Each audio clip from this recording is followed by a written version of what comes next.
Hello everybody. Yes, I know that it's been quite a while since I did my last video, and it's quite a while after the holidays, and I do apologize for how late I'm doing this video, but let's just say that a number of things have sort of contributed to the delay of this video, some of which I may get into a little later. But I'm here now, and like I promised, I will be showing you guys all the cool stuff I got for Christmas this year, including, to start with, some things that I actually picked up for myself prior to Christmas, between my birthday and now. And I guess we'll start with this paint. It's called Anthracite Gray Metallic, and it's a Model Master paint by Testers. It's sort of a gunmetal type paint, but it has a sort of off green type color, very subtle though, and I just thought it made it a very interesting color that I may be able to use on a certain model someday with some interesting effects, but we'll see. Another sort of oddity I picked up at the same place is this transparent glass paint. It's apparently water-based, but if it's going to stick to glass, I figured, couldn't it stick to clear plastic? So, I got this, and you'll see that it sort of starts off as a reddish color. It's called Orange Poppy, though, and as you'll see, it starts fading down, and it becomes sort of more of a warm orange color. Now I've compared this with Tamiya's Clear Orange, and this seems a lot more reddish. So maybe this might be good for something like, say, the high-grade Reborn's Gundam's Beam Saber, which starts off as just clear. But maybe I'll find other uses for it, and, well, even if it doesn't work, this was only $1.50, so I figured I couldn't really go wrong. Also, I picked up this Floquil Railroad Color Bright Gold paint, also by Testers. And I've been really impressed with these railroad colors, at least the metallics. You get a lot of paint. This jar costs maybe about $5, but it goes quite a ways. And you can use it for airbrushing and hand brushing. Though I find airbrushing obviously gives the better results. But I needed a gold color, and this seemed to fit the bill. Looks very nice. And these metallics really have a very sort of smooth, almost chrome-like appearance, which is different than, say, a paint like this, which is a lot more, let's say, sparkly, perhaps. Still, this is pretty interesting, and I thought I'd give it a try. But if I find some kind of gunmetal color from this line, I might look into that as well. But right now I have the gold, I have some copper, and I have also my favorite, the bright silver, which you should have seen in my Master Grade Goof 2.0 videos. Also, I have this. It's a precision drill set. I figure I might be able to use this for, say, if I want to modify some kind of model where I need a peg to fit into, where there's no polycap or something. I could use this, drill a hole, at least a start of one, and then make something happen from that. And hopefully I'll make some good use out of this. But also, I picked up these super strong rare earth type metal magnets. These are really cool. I know that some people, like Mokana Man, among others, will use magnets like these in modifying their models. Like, you could attach different weaponry or parts or pieces, let's say a shield perhaps. You could have one magnet in the shield and one magnet in the arm. And when you put them together, they stick, and they stick really well. Because these magnets are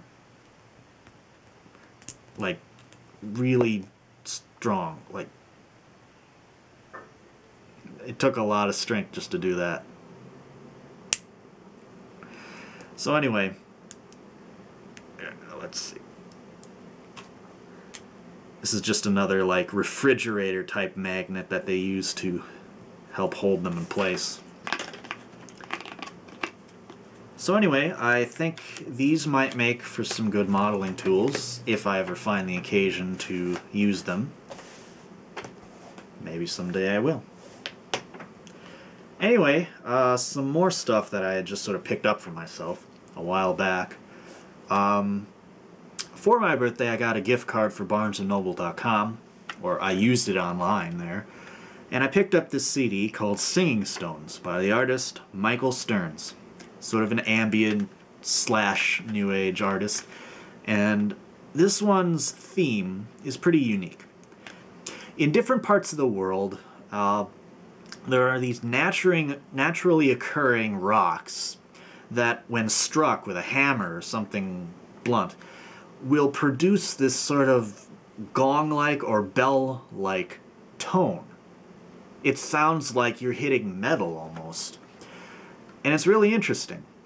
So they use these stones, actual recordings of people playing music on these stones, and they incorporate that into other sort of more ambient type music, which is really interesting, at least to me. And if you guys are interested, I could post a track or two to let you guys sample what this is like. Now, I also picked up a few games a while back. And the first one here is called Just Cause 2. It's by Square Enix, which I don't normally associate with action-adventure type games, unless you want to count like Kingdom Hearts or something. But normally they do stuff like Final Fantasies, but, well, again, I don't play too many of the Final Fantasies, at least not the more recent ones. They don't seem to have been doing so well, according to reviews and word of mouth and all that, but I digress. This is basically just sort of a mindless, as they call it, relentless, adrenaline-filled action-adventure type game. You're given free roam to go around doing pretty much whatever you want. There's sort of a story, but it's kind of a joke.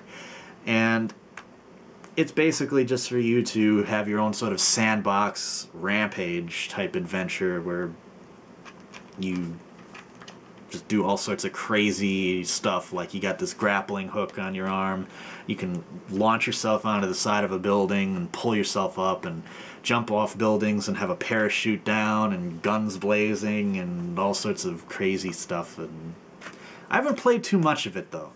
I only got it kind of recently, and I haven't been able to get like really into it, but for a bit of mindless action adventure, it fits the bill. But something I have enjoyed a little more than those, or that game, are these games.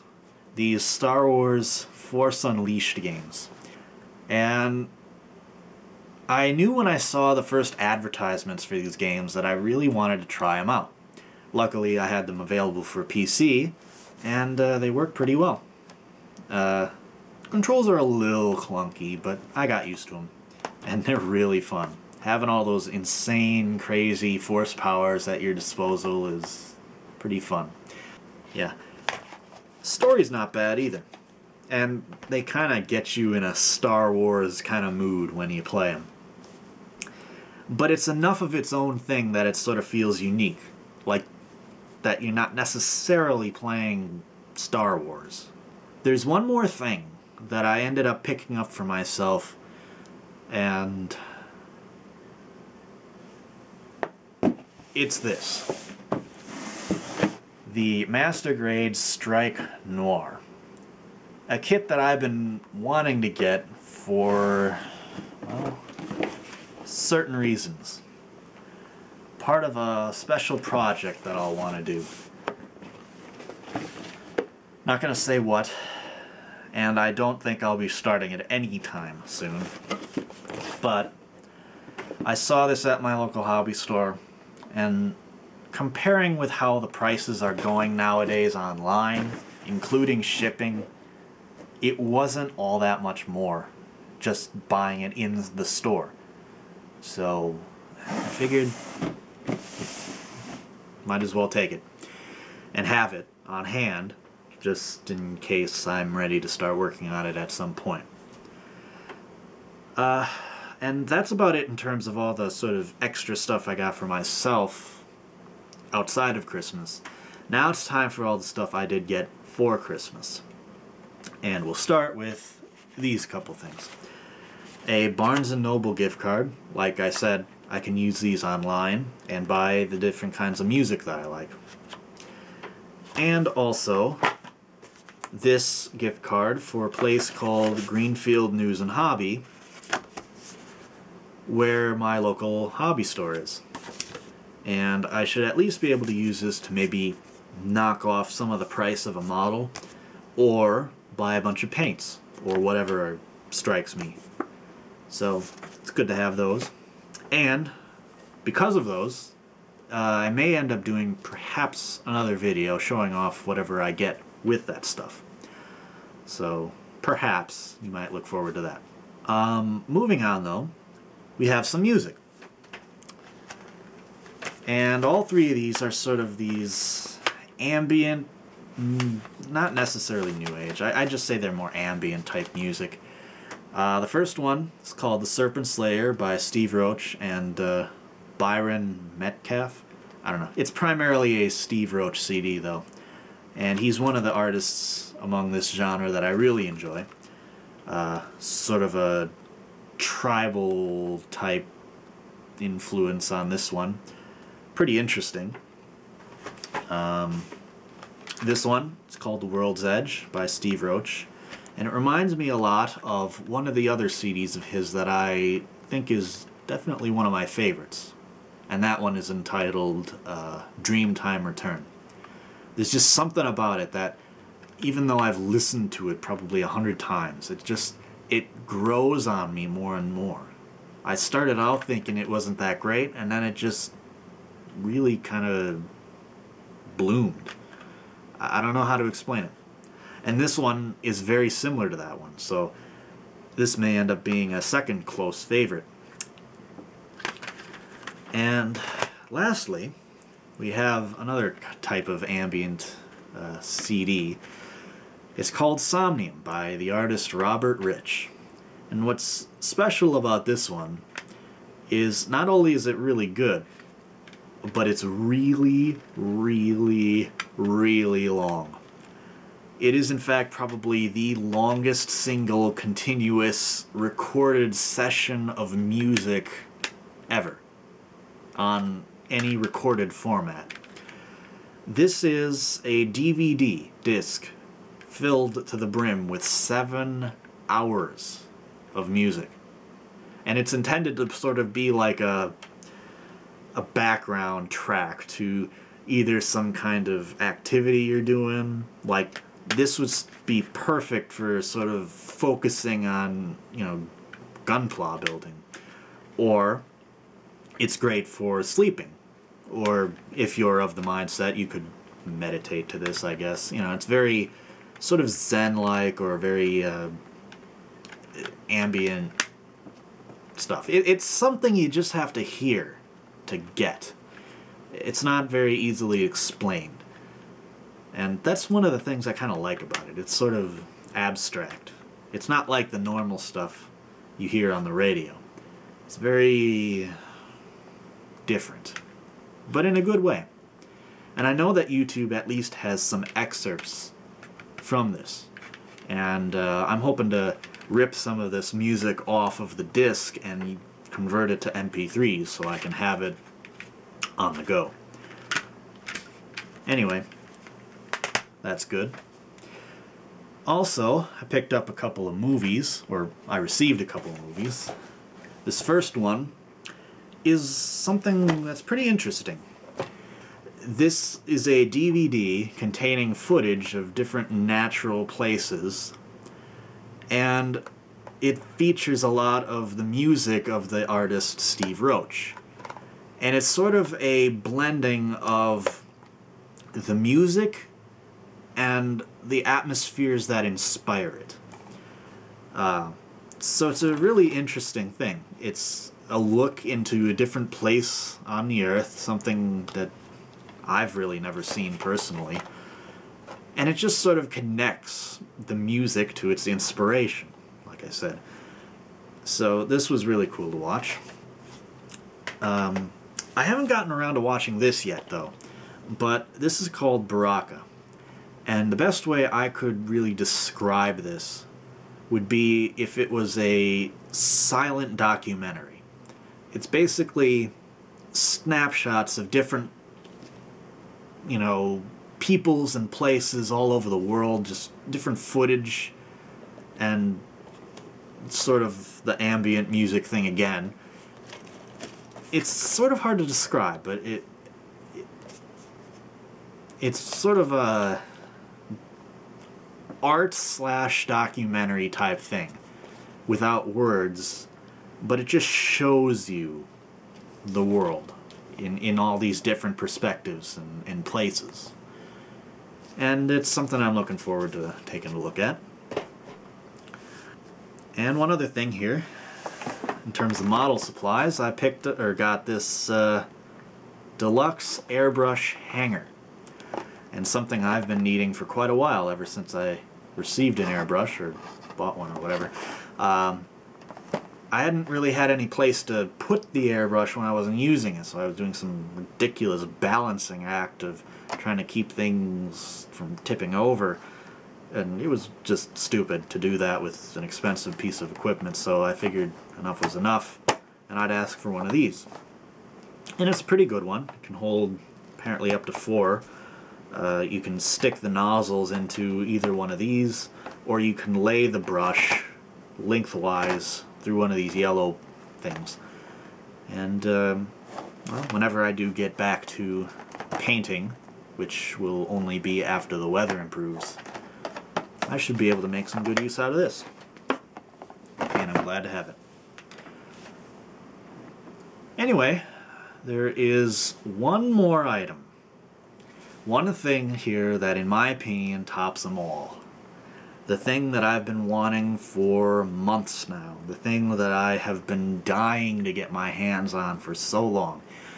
And, honestly speaking, part of the reason why this video is so late in coming. It is a game that needs no introduction whatsoever. Skyrim. And really, that would be enough said right there, but I want to talk about it because it's just so cool. I mean, it's something you have to experience to really appreciate, but it's an immense fantasy type world. You go do whatever you want. You're part of this awesome story, and the action is great, the music is incredible, the scenery, the atmospheres are amazing and epic. It is an epic game in every single regard. It just pulls you in, and this is what has been eating up the majority of my time over the last couple of weeks now. And I do apologize for that, for things taking so late to bring this video up again.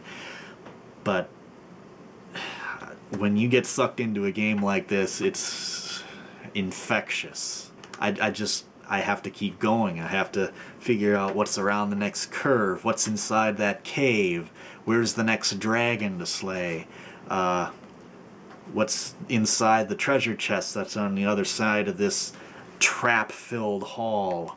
I mean, it goes on and on and on, and there's so much to do, and all the while it's just incredible to be in a world that is created so well, and it feels so believable.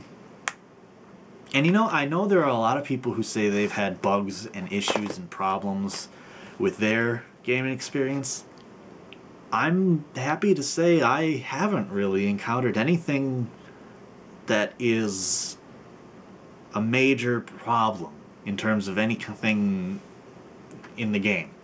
Like, anything I would have encountered is so minor. It's the kind of thing you would expect to see in a game this huge with so many variables and so many spots where any trouble could be waiting to poke his head out. But there is nothing about this game that really is wrong in terms of mechanics or anything. It's very streamlined. There's no bugs that I've encountered, and everything just flows and feels natural and makes sense. Like, there's a purpose to pretty much everything you're doing. And everything you do helps you improve your character and helps you experience the world in new and better ways. And the more you do, the better the experience is. But I swear, I could just stare at some of the scenery in this game for a half hour. It just is amazing. So I've rambled quite long enough about this game, I think, but to anyone who hasn't played it, who wants to play it, play it. If you get the chance, you will not regret it. So I guess that then is pretty much everything now. Again, if I end up picking up anything more with my gift cards or otherwise, I'll maybe do another video to show off whatever it is I get. And again, I apologize that this video took so long to get out here, but I hope it's been worth the wait. I'm certainly happy with what I got, and I hope you're happy with whatever you got for your holiday, and I hope you're enjoying the new year. So with that, I guess I will bid you adieu for now, and until the next time, I'll catch you later, everybody. Thanks for watching. Do you hear it? It's a funny squeaky sound.